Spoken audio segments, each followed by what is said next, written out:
Cockroach जनता party का जंतर मंतर पर आंदोलन। हजारों छात्र इस प्रदर्शन में थे। किसी एक जगह से नहीं, सिर्फ दिल्ली से नहीं, बल्कि देश भर के कोने कोने से छात्र यहां पर पहुंचे। हम सभी ने देखा देश में कैसा माहौल था जब सीजेपी का प्रदर्शन था।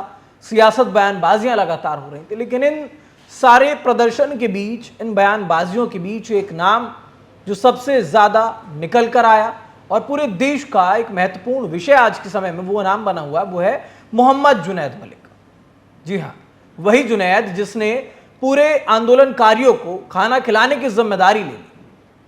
उन तक हर वक्त वो 4 टाइम का खाना और पानी पहुंचाया।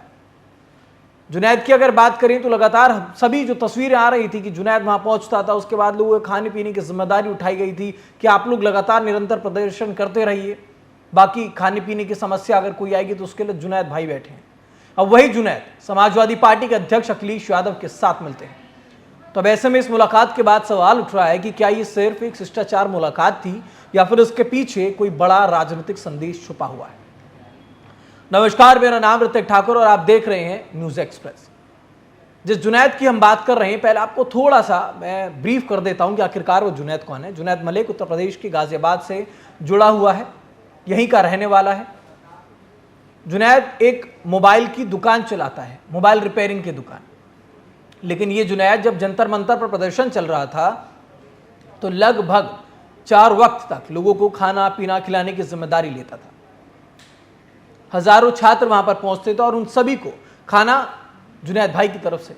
अब जंतर मंतर पर चल रहे छात्र आंदोलन के दौरान हम सभी ने देखा कि कितनी भीड़ थी। लगातार प्रदर्शनकारी वहां पर पहुंचते थे, दूर दूर से पहुंचते थे। अब उनके लिए जुनैद लगातार खाना पीना मुहैया करा रहे हैं और इसी वजह से अब उनका जो नाम है सोशल मीडिया पर तेजी के साथ वायरल हुआ। लेकिन फिलहाल सिर्फ ये बात इस वजह से नहीं है कि उन्होंने खाना पीना खिलाया तो बहुत सराहनीय कदम हो गया। यहीं पर जो कहानी है उसमें एक ट्विस्ट है। जुनैद पर यह आरोप लगा हुआ है कि जुनैद के पास इतना पैसा कहां से आया कि वो रोज इतने लोगों को फीड कर रहा था। अब यह सवाल जुनैद खान से पूछा गया तो जुनैद ने आरोप लगाया है कि आंदोलन के बाद पुलिस ने जुनैद से पूछताछ की और उनके परिवार से पूछताछ की। बाद में उन्होंने इस मामले में राहत की मांग करते हुए सुप्रीम कोर्ट का दरवाजा भी खटखटा दिया। अब इस पूरे मामले में पुलिस का कहना है कि जांच जो है वो वित्तीय स्रोतों और अन्य जो पहलू हैं उनको लेकर की जा रही है। यानी कि इतना पैसा जुनैद के पास कहां से आ रहा था। एक मामूली सी मोबाइल रिपेयरिंग की दुकान चलाने वाला व्यक्ति कैसे जंतर मंतर पर पहुंचे इन सभी प्रदर्शनकारियों को खाना पीना खिलाने की जिम्मेदारी उठा सकता है, वो भी लगभग 4 टाइम। और इन्हीं इनकम सोर्सेस की जो खंगालने का काम है वो किया जा रहा है और इसीलिए पुलिस ने कहा कि हम पूछताछ कर रहे हैं। अब ये जो मामला है सिर्फ एक छात्र या फिर एक किसी स्वयं सेवक का नहीं रह गया जो खुद अपनी स्वेच्छा से किसी की सेवा करना चाह रहा है, बल्कि एक राष्ट्रीय बहस का हिस्सा बन गया है। और इसी वजह से अब जब ये जुनैद के ऊपर तमाम बातें हो रही थी तो एक तस्वीर निकलकर सामने आती है अखिलेश यादव के साथ जुनैद की मुलाकात की। समाजवादी पार्टी के प्रमुख अखिलेश यादव के साथ ये मुलाकात हुई और मुलाकात की तस्वीर जब सामने आई तो उसके बाद सोशल मीडिया पर तरह तरह की जो बातें हैं वो शुरू हो गई। किसी ने इसे एक मानवीय समर्थन बताया तो किसी ने इसे विपक्ष की राजनीतिक रणनीति बता दिया। अब हालांकि जो भी सार्वजनिक है, जो भी जानकारी हमारे सबके सामने आई है, कोई ये नहीं पता लग पाया कि जुनैद की और अखिलेश यादव की क्या बात हुई है। लेकिन मुलाकात में आंदोलन, पुलिस कार्रवाई के आरोप और आगे की कानूनी लड़ाई जैसे मुद्दों पर चर्चा होने की जो बातें हैं वो निकलकर सामने आई। क्योंकि भारतीय राजनीति में आंदोलनों के कई प्रमुख चेहरों में से जो नेता होते हैं उनके साथ इनकी मुलाकात होती रही है, वो कोई नई बात नहीं। चाहे वो जेपी आंदोलन हो, चाहे वो अन्ना आंदोलन हो, चाहे वो किसान आंदोलन हो, इन सभी में हमने देखा है कि कैसे राजनीतिक दलों के जो नेता हैं वो आंदोलनकारियों के साथ मिलते रहे हैं।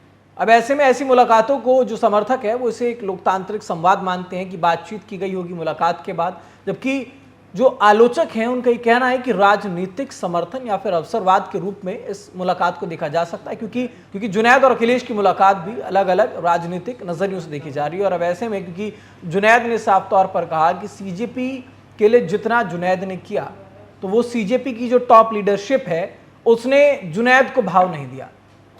अब जुनैद ने तो सभी को खाना खिलाया, पानी पिलाया, लेकिन उसके बाद जुनैद जो चीज झेल रहे हैं उसके लिए सीजेपी निकलकर सामने नहीं आ रही। हाँ, सीजेपी ये जरूर कह रही कि जो बच्चे हैं उनके ऊपर जो आरोप लगे हैं, जो एफआईआर हैं वो हटा दिया जाए, लेकिन जुनैद की साफ शिकायत है कि हमारे साथ तो कोई न्याय नहीं हो रहा। उन्होंने प्रदर्शन किया, उन्होंने अपनी मांगे मनवाई, उन्होंने जो भी करना था किया। मैं सिर्फ वहां पर सेवा भाव से पहुंचा हुआ था, लेकिन मेरे साथ क्या हो रहा है आप सभी देखिए। ये बात जुनैद का कहना है, लेकिन सरकार भी अपनी जगह सही है। सरकार ये जानना चाह रही है कि ठीक है सेवा भाव था, लेकिन इतने लोगों को खाना खिला देना बहुत मामूली बात नहीं है। लगभग 8 लाख रुपए के आसपास का जो खर्चा है वो एक दिन का था।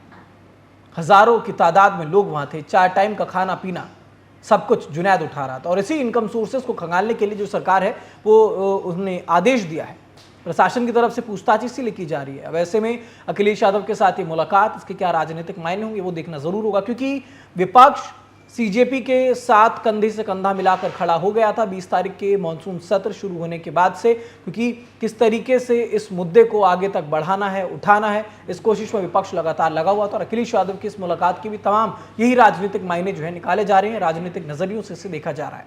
फिलहाल अखिलेश यादव की जुनैद के साथ मुलाकात हुई, इस पर आपकी क्या राय है हमें कमेंट बॉक्स में जरूर बताइएगा। देश दुनिया से जुड़ी तमाम खबरों के लिए देखते रहिए न्यूज़ एक्सप्रेस।